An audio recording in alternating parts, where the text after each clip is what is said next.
Assalamualaikum, selamat malam. Malam ini, wah ini ada suara sholawatan, nggak tahu di mana nih, dangdung tuh terdengar jelas, bagus gitu. Di sini hawanya panas, biasanya dingin tapi ini panas.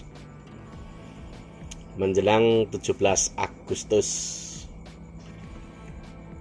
Hari Kemerdekaan Indonesia Raya. Ini saya mau apa ya? Sesungguhnya ini dari hasil pengamatan, bisa salah bisa benar. Tapi biasanya kalau saya ngamatin itu ya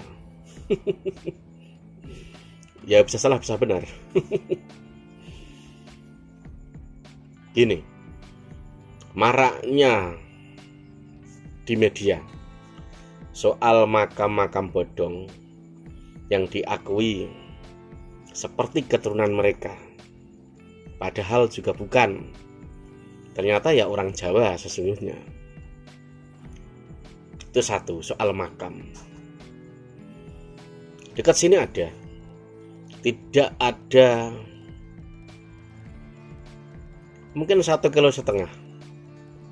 mungkin ya, mungkin 2 kiloan lah, 2 kilo. Ada sebuah makam di pinggir dekat sungai. Makam ini sudah lama ada dari dulu. Kalau misalkan kita korek dari orang-orang yang punya lahan di sana, emang dari dulu udah ada sebuah onggokan tanah yang dianggap itu makam. Tapi kan dicuekin orang lah. Lah kisahnya ini ada seorang kiai, jebolan dari Jawa Timur, juga jebolan dari luar negeri, Libya atau mana gitu. Jadi dia ini dapat tugas dari kiainya, syekhnya, carikan makam,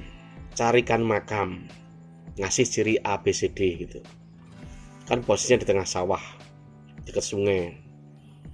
Dan sungai ini termasuk jalur sungai yang dipakai Kanjeng Sunan Kalijaga bertapa, uslah atau apalah gitu.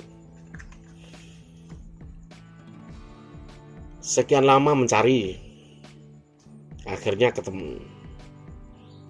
Ya seperti biasa, seperti banyak makam-makam yang ditemukan lalu diaku itu seketurunan dengan mereka. Padahal orang sini nyebutnya ya mbah gitu nyebutnya. Memang di sekitar situ kadang aneh. Misalkan ada satu truk gitu, terong atau apa gitu, diturunkan di situ, ditinggal. Katanya ada yang beli gitu. Udah diturunin di situ di pinggir jalan raya. Akhirnya ya dimakan, diambil orang-orang sekitar situ banyak. Terong, semangka, beras, macam-macam di sekitar situ. Tapi kalau ini udah lama nggak ada nih. Kisah-kisah seperti itu udah lama nggak ada. Akhirnya didatangkan seorang turunan Nabi, bilangnya ya ahli nasab, yang mampu menembus bumi. Tapi sebelumnya didatangkan beberapa orang yang ahli nasab juga, tapi nggak bisa nembus katanya. Setelah itu didatangkan lagi. Akhirnya nggak tahu kenapa disimpulkan itu gelarnya seperti mereka. Akhirnya dibangun. Di sini kiainya ya yang disuruh nyari dulu ya orang Jawa juga. Memang nih kiai tarekat. Memang dia punya sesuatu lah, karismanya kuat. Mungkin masa keemasannya dia 5 tahun yang lalu lah. Mungkin karena tidak diliput oleh media, jadi ya biasa saja gitu. Padahal saat itu misalkan ada yang meliput, dia terkenal. Seperti siapa itu? Gus Ikdam atau apa itu. Bisa seperti itu. Tapi jauh. Gus Ikdam karismanya jauh lah. Menang ini jauh itu. Karena saya pernah melihat dia, ketemu dia gitu loh, di salah satu acara gitu. Memang karismanya begini orangnya. Akhirnya nggak tahu kenapa ada julukan Syekh lah, ada julukan yang seperti mereka lah. Lalu dibangun seperti biasa lah. Jamaah mungkin dipunguti biaya atau apalah. Lalu dibangun sampai sekarang. Sampai sekarang bahkan dihadiri sudah berkali-kali oleh Sang Maulana ini. Berkali-kali. Yang datangin di situ ya enggak orang biasa mana bisa mendatangkan. Pasti orang yang kuat, dalam artian finansialnya kuat, koneksinya kuat. Ibaratnya kelasnya paling tidak itu kenal bupati lah. Ya, yang datangin ini ya bisa dibilang pengusaha lah, seperti itu. Proyek atau apa macam-macam jenisnya. Berkali-kali dia yang mengundang. Ya tadi itu. Kalau nggak ada finansial kuat, nggak akan bisa ngundang. Acaranya akbar. Ada juga di live di YouTube tuh ada. Nah, setelah Kiai Madudin ini muncul, lalu semua ini agak berubah. Khususnya di daerah-daerah yang lain tuh berubah. Kalau yang sini kayaknya masih. Karena memang penyebutan kata tidak anggap seperti marga mereka itu tidak terlalu diunggul-unggulkan, lebih kepada lebih sayit gitu. Jadi mungkin orang tidak terusik di pikiran gitu loh. Padahal juga ada sebutan marga seperti mereka, tapi orang nyebutnya sampai sekarang masih banyak dengan sebutan mbah khas Indonesia. Kalau yang di luar kan banyak itu, bahkan dibongkar makamnya itu. Jadi memang di tempat seperti itu yang sudah rame, perputaran yang utama itu memang uang. Datangin orang-orang besar itu nggak sedikit itu, jangan salah loh, nggak sedikit, mahal habis banyak. Lalu mendatangkan soundnya, panggungnya, wah banyak lah. Hanya orang yang punya kental atau bahasa Jawa itu, orang yang wong sing duwe kental sing iso datangkan gitu. Karena nama besar pasti yang datang banyak. Dang dung gitu. Wah, speakernya soundnya super kencang. Ya nggak apa-apa daripada sepi gitu loh. Dan memang di setiap acara itu perputaran uangnya juga besar. Perputaran orang jualan, macam-macam lah. Lalu giroh orang berselawat itu tinggi. Memang tinggi gitu loh. Tapi ada satu hal yang itu kadang orang tuh lupa. Ada satu sisi seakan-akan ini loh orang yang paling lebih mulia dibanding orang lain. Ada seperti itu. Lalu ada, saya yakin orang datang itu kita akan nyangoni kan, ngasih amplop, dan amplopnya itu nggak remeh-temeh. Ibarat kelas itu ya eksklusif lah, padahal cuma berapa jam gitu, 1 jam 2 jam gitu persiapannya. Wow. Kalau soal adanya makam-makam kemarin yang dibongkar, lalu kecurigaan orang, ternyata itu juga misalkan orang pribumi biasa, lalu kenapa kok setelah didatangin ini marganya berubah, sebutannya berubah gitu loh. Ini bisa dibilang apa ya, saya pernah melihat salah satu berceramah, Pulau Jawa Nusantara ini miliknya mereka. Ada kan, pasti kalian pernah nonton, cari dah ada. Nah, dogma-dogma ini loh saya khawatirkan itu. Memang mereka sengaja membuat hal-hal seperti itu agar apa? Sejarah itu ya miliknya mereka. Padahal saya yakin tidak. Baca banyak sejarah tidak. Tapi di pemikiran mereka seperti itu. Ada dogma seperti itu. Repot kan? Ada satu lagi.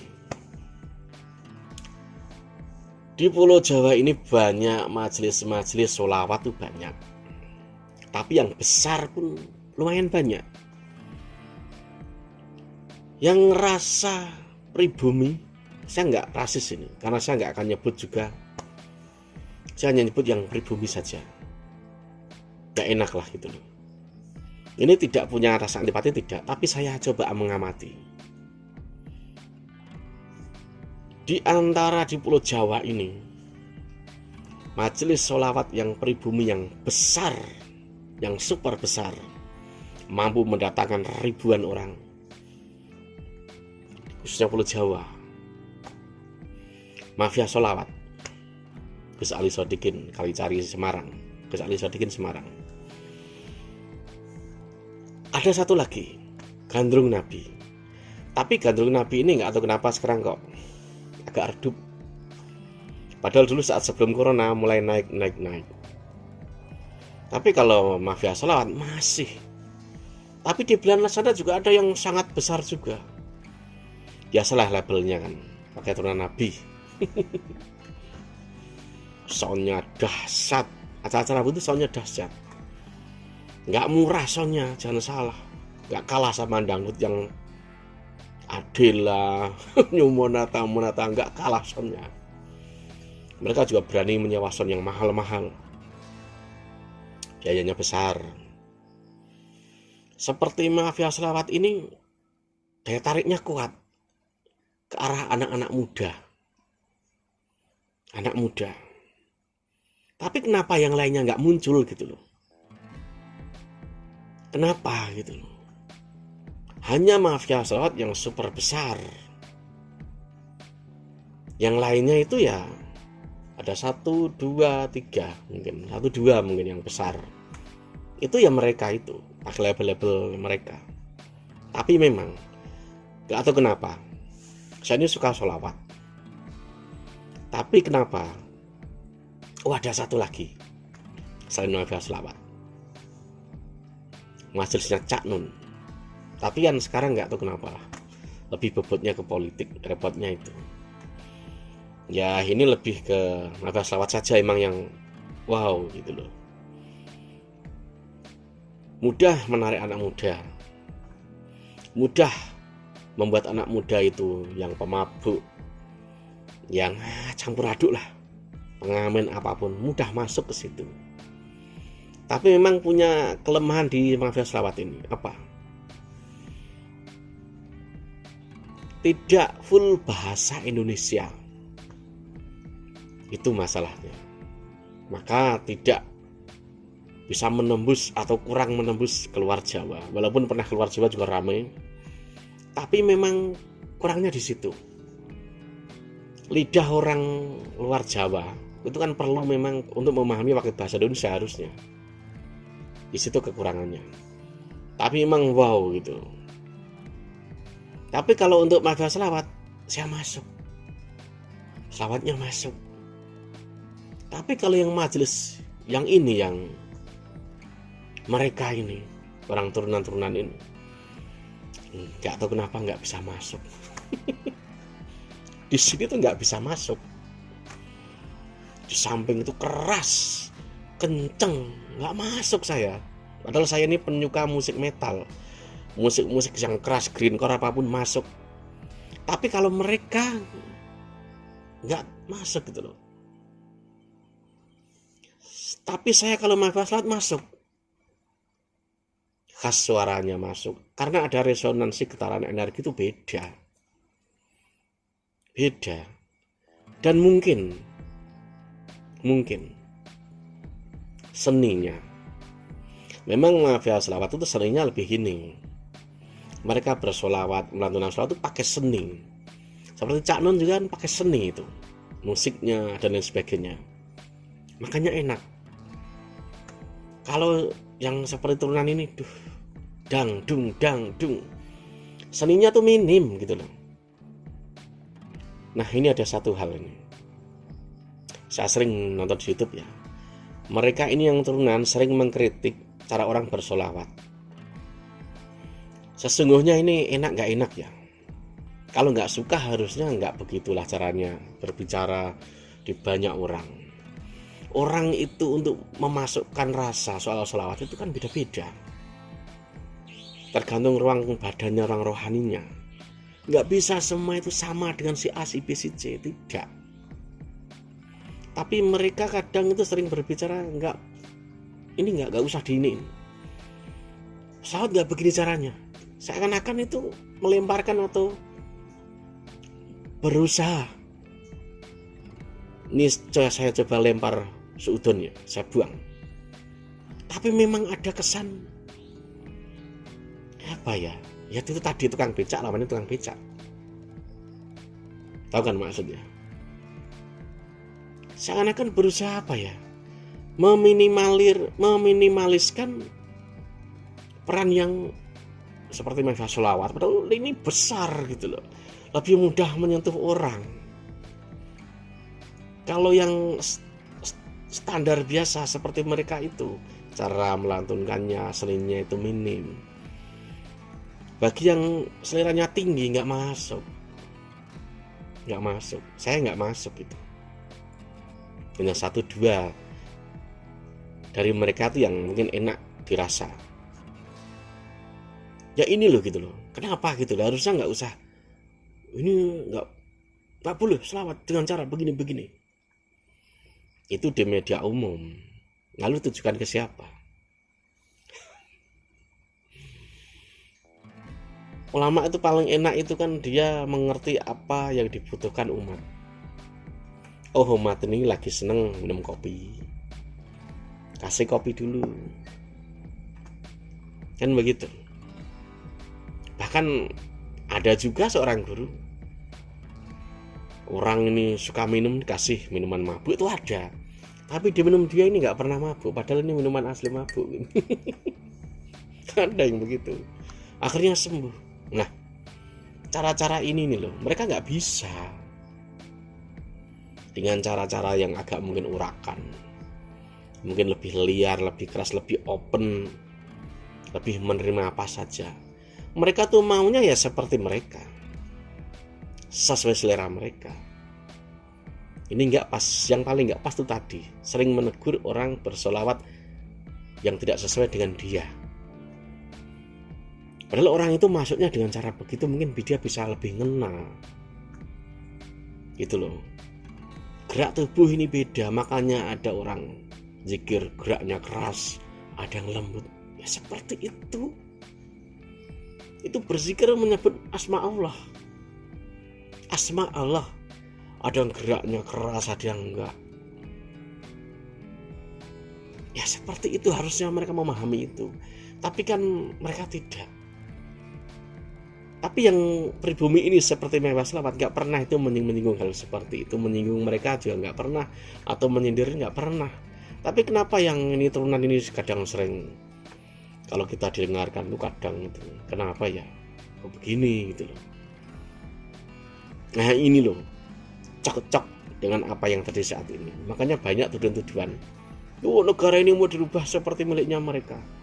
Itu kenyataan ada banyak di YouTube tuh, banyak. Makanya ini perlu apa? Bijak. Perlu bijak menyikapinya. Yaitu tadi, sisi kelemahan yang pakai selawat-selawat itu, kadang itu biayanya mahal, umatnya datang banyak. Tapi sisi ya hanya melantunkan selawat, sayangnya kebanyakan gitu. Untuk urean ceramahnya itu memang kurang. Memang nggak di situ tempatnya kali ya. Karena porsinya kan memang melantunkan sholawat. Iya kan? Tapi itu tadi, kalau yang hanya dangdung nggak masuk. Seninya minim. Orang Indonesia itu memang suka yang seni-seninya itu tinggi. Gending Jawa itu tahu nggak? Gending Jawa itu jangan salah, itu seni tingkat tinggi loh. Hanya besi dijejer-jejer, dipukul bisa mengeluarkan suara yang itu kenyataan itu. Dan yang satu apa? Perputaran uangnya itu besar.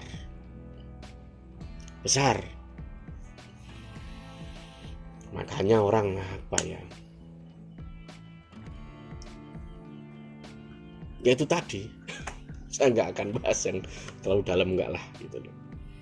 Tapi itu tadi yang saya khawatirkan, orang itu kadang mempunyai sifat-sifat atau misi-misi tertentu nebeng di hal yang baik. Itu yang harus diwaspadai saja sesungguhnya. Kalau soal selawatnya nggak masalah, bagus itu. Tapi ya itu tadi, kalau bagi saya lebih masuk yang seninya tinggi. Kalau yang biasa-biasa saja nggak masuk. Lebih enak saya megang tasbih sendiri malah.